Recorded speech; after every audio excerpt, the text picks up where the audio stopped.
Okay, guys. I think that discussion was amazing, and the points that you raised were amazing because now it is. I think it's okay for people to see, to try and realize how is the digital transformation affecting their lives. How is it affecting people's lives? So that discussion is something that was important for you as well as educational for you, as to see how your life has changed, how your life has been affected by digital transformation. So now we are going to move on to the next stage of our class. So now I have some words that I would like you to discuss. I would like you to discuss these words as we prepare for our reading ahead. So our first word is the first word that we are going to be looking at is addiction. So our first word is addiction, and another one is social platforms. Another one is going to be browsing, and then we will have the final word that is going to be websites. Yeah, so we will have, I repeat, addiction, social platforms, browsing, and websites. I need you to discuss the meaning of these words. Do you know what is addiction? When we are talking about addiction, have you ever been addicted to something, or seen someone who has been addicted to something? Uh-huh. Yes, different addiction, ways of addiction. Some people are addicted to cigarettes, some people are addicted to so many different things. Yeah, but the addiction that we are talking about today is one that many people don't realize. We are talking about addiction. Some people like being addicted to social media, being addicted to technology. And then social platforms, we are talking about the platforms that you guys use nowadays. For example, yes, Instagram. The likes of Facebook. Yes, WhatsApp, Snapchats, where people get in touch with their friends. Those are the social platforms. And what does it mean to browse? More or less when you're searching for information and browsing the web and searching and surfing the web, that's browsing. You're browsing and browsing and looking for your information. And finally, websites. When we are talking about websites, we are talking about the pages that you guys open to look for information online. For example, some people go, especially when you want to practice your English, you can go to like Cambridge website to practice, to listen to some podcasts and stuff. Those are some of the websites we are talking about. Okay, so now that we know the meaning of these words, we are going to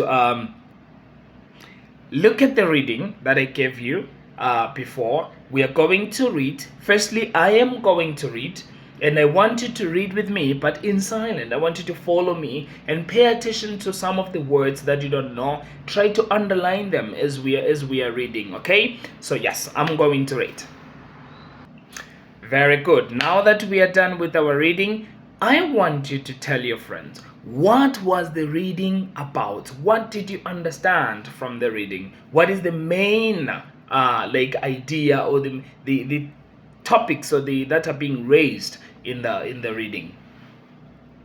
Yes, yes, you can discuss in pairs, and then I'm gonna come and hear some of your ideas. Yes, very good. Okay, so now that everyone is finished, can you tell me? So, what did you understand? What was the reading about? And how is the digital transformation affecting people's lives? Absolutely. Very, very good. So thank you so much, guys. That was amazing. But now I want you to reread the reading. Pay attention to the words that you underlined. Try to use context to see what do they mean. Use context. But firstly, I need you to read now on your own, in silent. Yeah, pay attention to how I pronounced the words before as I was reading. I'm going to give you 3 minutes to read again.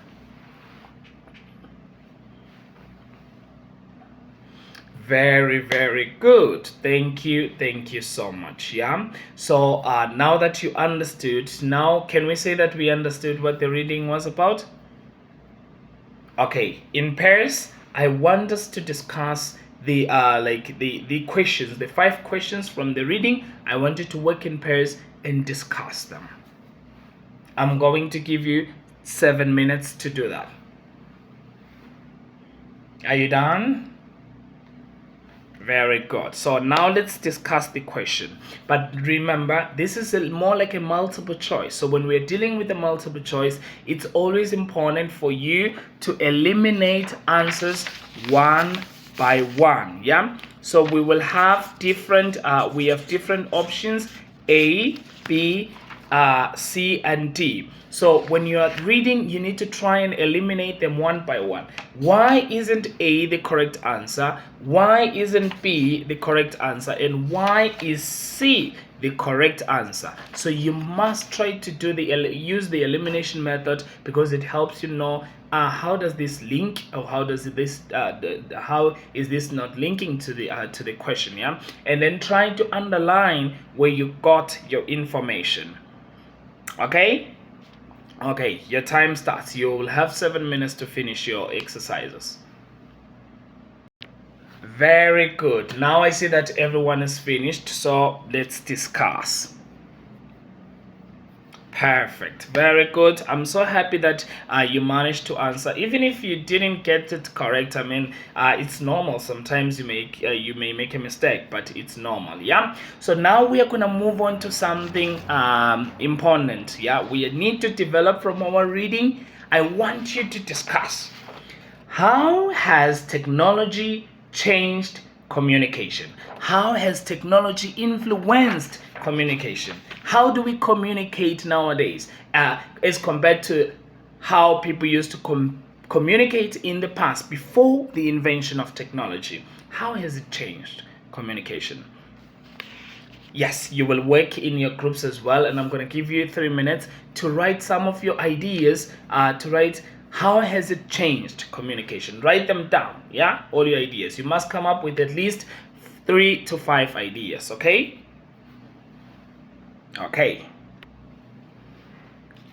Now I'm going to teach you something. Can you see this? Technology on communication. This is what we call a mind map in English. So when you are organizing your ideas, you will need to use a mind map.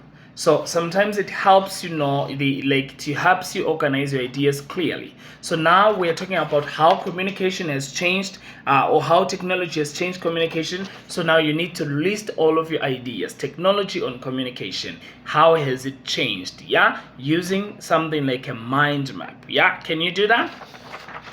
Very good. Yes, so why did we do that? That question, it will help us, it will lead us to our next part of this class, which is writing an essay.